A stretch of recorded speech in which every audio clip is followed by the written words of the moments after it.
আসসালামু আলাইকুম ওয়া রাহমাতুল্লাহ। সুপ্রিয় আলোর পথের দর্শক মণ্ডলী, আশা করি মহান আল্লাহ রব্বুল আলামিনের অশেষ মেহেরবানি ও দয়ায় আপনারা সবাই ভালো আছেন। প্রিয় দর্শক, আজকের ভিডিও থেকে আপনি জানতে পারবেন একজন মহিলার ওফাতের সত্য ঘটনা। একজন মুসলিম নারীকে গোসল দেওয়ার সময় যা ঘটল, এই ভিডিওতে আমাদের জন্য একটি গুরুত্বপূর্ণ শিক্ষা রয়েছে বর্তমান প্রত্যেকটি পুরুষের জন্য। তাই ভিডিওটি না টেনে শেষ পর্যন্ত দেখার অনুরোধ রইল। মদিনার পার্শ্ববর্তী একটি এলাকায় একজন মহিলা ওফাত বরণ করলেন। অপর একটি মহিলা তাকে গোসল দিতে লাগলো। যে মহিলা তাকে গোসল দিয়েছিল সেই মহিলা হঠাৎ করেই মৃত লাশ সম্পর্কে একটি নোংরা মন্তব্য করল। সে তখন গোসলের সহযোগিতাকারী বাকি 2-4 জন মহিলাকে বলল যে, হে আমার বোনেরা, এই মহিলা তো একজন দুশ্চরিত্র মহিলা। সে বিভিন্ন পুরুষের সাথে জেনার সম্পর্ক ছিল। গোসল প্রদানকারী মহিলা যখন এই কথা বলল, তখন অলৌকিকভাবে সেই গোসল করানো নারীর একটি হাত সেই মুদ্দারের লাশের সাথে লেগে যায়, অর্থাৎ অ্যাটাচ হয়ে যায়। কোনোভাবে টানাটানি করে লাশ থেকে হাতটি ছোটানো যাচ্ছিল না। তারপর হাত ছড়িয়ে নেওয়ার জন্য মহিলাটি অনেক চেষ্টা করছিল, কিন্তু সে কোনোভাবে তার হাত ছড়িয়ে নিতে পারল না। বেশি জোরাজোরি করলে হয়তো হাতের সাথে রানটাও চলে আসতে চাইছিল, অর্থাৎ হাত শরীর থেকে বিচ্ছিন্ন হয়ে যেতে চাইছিল। এভাবে সময় অতিবাহিত হতে লাগলো। এদিকে ওফাত বরণকারী মহিলার আত্মীয় স্বজন বলতে লাগলেন, তাড়াতাড়ি গোসল এর কাজ শেষ করুন, সন্ধ্যা হয়ে আসছে। ওফাতের নামাজ সম্পূর্ণ করে আমাদের অন্তিম কাজ সম্পূর্ণ করতে হবে। তখন গোসল দানকারী মহিলাটি উচ্চস্বরে বলল, আমি তো এই ওফাত বরণকারী মহিলাকে ছাড়তে চাই, কিন্তু সে তো আমাকে ছাড়তে চাইছে না। সে আমার হাতটি ধরেই রেখেছে। এভাবে কিছু সময় অতিবাহিত হবার পর রাত্রি নেমে এলো। ওই মহিলাটির হাত ও ওফাত বরণকারী মহিলার শরীরের সাথে আটকে রইল। সময় যেতে যেতে ভোর হয়ে এসেছে, কিন্তু ঘটনা অপরিবর্তিতই রইল। তাই ঘটনার জটিলতা দেখে ওফাত বরণকারী মহিলাটির পরিবার সদস্যগণ একজন বড় আলেমের কাছে গেলেন। তারপর সেখানে একজন বলে উঠলেন, হুজুর, একজন মহিলা ওফাতকৃত মহিলার গোসল দিচ্ছিল, কিন্তু যে মহিলা গোসল করাচ্ছিল সেই মহিলার হাতটি মুদ্দারের লাশের সাথে লেগে গিয়েছে, কোনোভাবে হাত ছুটিয়ে নিয়ে আসতে পারছে না। এখন কি করা উচিত? তখন ওই আলেম ফতুয়া দিলেন যে চাকুর সাহায্যে হাতটি জীবিত মহিলার কাছ থেকে আলাদা করে দাও। তখন গোসল প্রদানকারী মহিলাটির আত্মীয় স্বজনরা বলল, আমরা তো তাকে গোসল করানোর জন্য পাঠিয়েছি, সে তো জীবিত আছে, তার হাত কেন বিচ্ছিন্ন করা হবে? বিচ্ছিন্ন করলে তো মুদ্দারের শরীর বিচ্ছিন্ন করা উচিত। ত্রুটিযুক্ত তো আমরা জীবিত মহিলাকে করতে পারি না, আমরা এই কাজটি কোনোভাবেই করতে দিব না। তখন সকলে অন্য আরেকজন মুরব্বীর কাছে গেল। তাকে সবকিছু অতিবাহিত করা হলে তিনি বললেন, চাকু দিয়ে ওফাতকৃত মহিলার শরীরের কিছু অংশ কেটে হাতটি বের করে নিয়ে আসো। তখন ওফাতকৃত মহিলার আত্মীয় স্বজনরা বলল, তিনি আমাদের বোন বা তিনি আমাদের মা, আমরা কোনোভাবেই এই মৃত লাশকে ছিন্ন বিচ্ছিন্ন করতে দিব না, আমরা আমাদের ওই ওফাতকৃতকে ত্রুটিযুক্ত করতে পারবো না। এভাবে ঘটনাক্রমে 3 দিন 3 রাত অতিবাহিত হয়ে যায়, কিন্তু এর কোনো সমাধান মিলল না। প্রচণ্ড গরমে চারদিক অতিষ্ঠ হয়ে পড়েছে এবং সূর্যের তাপ কঠিন আকার ধারণ করেছিল, ফলে দুর্গন্ধ ছড়াতে শুরু করলো। আশপাশের অনেক এলাকায় খবরটি ছড়িয়ে যায় এবং সবাই ভাবতে থাকে, এখানে তো সমাধান হচ্ছে না। তখন তারা সবাই মদিনাতে যাওয়ার সিদ্ধান্ত নিল। সেখানে তখন ইমাম মালিক রাহিমাহুল্লাহ আলাইহি প্রধান কাজী হিসাবে নিয়োজিত ছিলেন।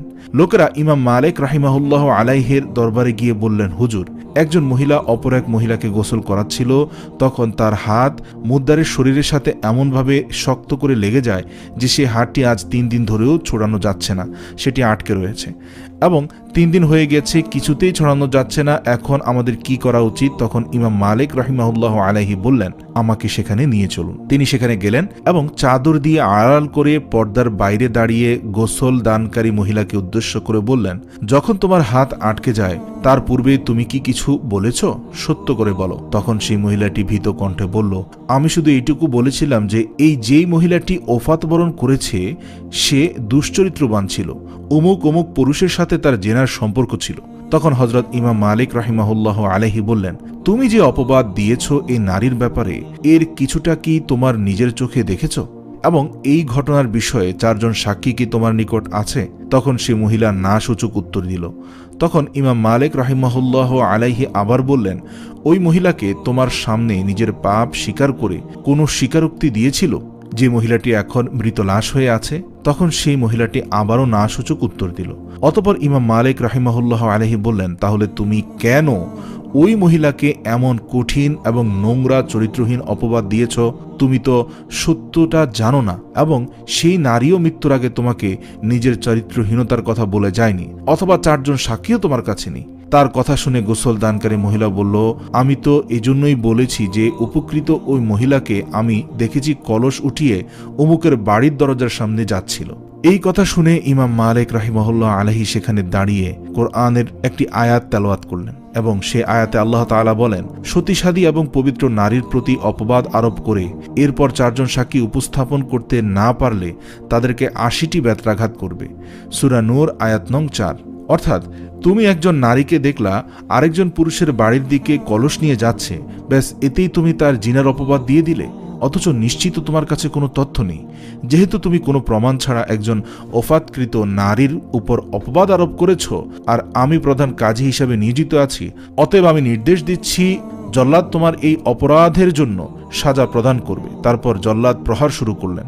70 ঘা বেত্রাঘাত করার পরেও তার হাত পূর্বের মতো আটকে রইল। 75 বার প্রহারের পরেও পূর্বের মতো আটকে থাকলো। 79 বার প্রহারের পরেও তার হাত আগের মতোই আটকে রইল। আর শেষ যখন 80টি বেত্রাঘাত করা হলো, তখন তার হাত এমনিতেই সেই মৃত লাশের শরীর থেকে বিচ্ছিন্ন হয়ে বের হয়ে আসলো। আল্লাহু আকবার।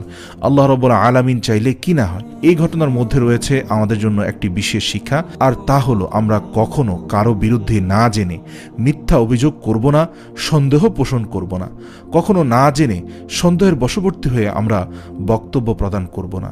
আজকে প্রেস মিডিয়াতে অনেক নারী, অনেক অপরাধী গ্রেপ্তার হচ্ছে। না জেনে ফেসবুকে আমরা তাদের ব্যাপারে কত না নোংরা, কত অশালীন বক্তব্য, অশালীন কমেন্ট, অশালীন পোস্ট আমরা করছি। আপনি কি 100% নিশ্চিত যে এই নারী আদৌতে এমনটাই করেছেন?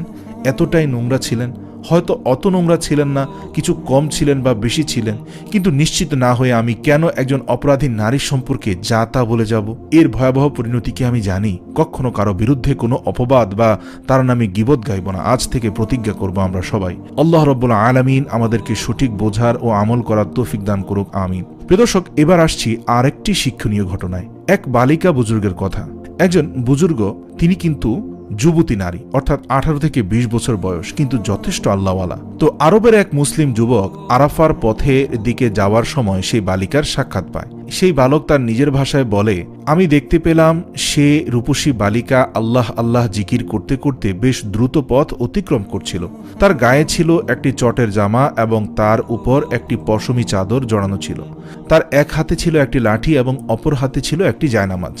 আমি মনে মনে ভাবলাম, মেয়েটি হয়তো নিজের বুজুর্গি জাহির করতে চাইছে, নয়তো এত রূপসী এবং যুবতী একজন নারী এভাবে এক হাতে লাঠি আরেক হাতে জায়নামাজ নিয়ে এতটা জোরে জোরে চিৎকার করে দৌড় দেওয়ার কারণ কি? আমার মনে এই ধারণা হবার সঙ্গে সঙ্গে সে আমার দিকে তাকিয়ে উঠে বলল, তোমাদের প্রকাশ্য ও গোপন বিষয় সম্পর্কে আল্লাহ পাক অবগত আছেন। আল কোরআন। সুবহানাল্লাহ। সে নারী একটি কোরআনের আয়াত তেলাওয়াত করল, যা এই পুরুষের সন্দেহের ব্যাপারে সুস্পষ্ট একটি উত্তর প্রদান করে। মেয়েটির মুখে কালামে পাক তথা পবিত্র কোরআনের এই আয়াতটি শোনার সাথে সাথে তার সম্পর্কে আমার ধারণা পরিবর্তন হয়ে গেল। সে যুবক বলে, আমি নিশ্চিতভাবে অনুভব করলাম মেয়েটি একজন আল্লাহর বুজুর্গ, এতে কোনো সন্দেহ নেই। হোক সে স্বল্প বয়সী যুবতী নারী, অবিবাহিত নারী, কিন্তু তাতে কি, সে তো আল্লাহ রাব্বুল আলামিনকে সন্তুষ্ট করতে পেরেছে। অতঃপর আমি তাকে ডেকে বললাম, এই মেয়ে, আমি তোমায় পছন্দ করে ফেলেছি। সঙ্গে সঙ্গে সে জবাব দিল, আমিও আপনার ভালোবাসার জন্য প্রস্তুত বটে, কিন্তু আমার পেছনে আমার চেয়েও অধিক রূপসী একজন মেয়ে আসছে। তার রূপ দেখলে তুমি আমার দিকে ফিরেও তাকাবে না। মেয়েটির কথা শুনে আমি সাথে সাথে পেছনের দিকে তাকালাম। তখন দেখতে পেলাম সেখানে কেউ নেই। এবার সে আমাকে তিরস্কার করে বলল, হে মিথ্যুক, হে মিথ্যা প্রেমের দাবিদার, সত্যিকারের প্রেমিক কখনো এরকম আচরণ করে না। তোমার অন্তরের ধারণা এবং মুখের বক্তব্য যে ঠিক নয়, সে বিষয়ে কি তোমার কোনো সন্দেহ আছে?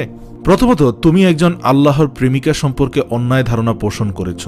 তারপর তোমার ধারণা যখন ভেঙে গেল পবিত্র কোরআনের আয়াতে, তুমি যদি তার প্রকৃত পরিচয় সম্পর্কে অবগত হতে এবং তার সম্পর্কে সঠিক ধারণা পোষণ করতে, তবে সে তোমাকে সাদরে গ্রহণ করে নিত। অতঃপর সে আরও বলল, প্রথমে আমি তোমাকে দূর থেকে দেখে মনে করেছিলাম তুমি একজন আবেদ, পরে তোমার কাছে আসার পরে আমার ধারণা হলো তুমি একজন আরেফ, কিন্তু তোমার সঙ্গে আলাপ হবার পর আমার এই ধারণা পরিবর্তন হলো এবং আমি স্পষ্টত বুঝতে পারলাম যে আসলে তুমি একজন রূপের পাগল।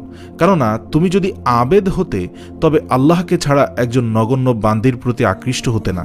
যদি আল্লাহর আরেফ হতে তবে তুমি আমার রূপের দিকে নজর দিতে না।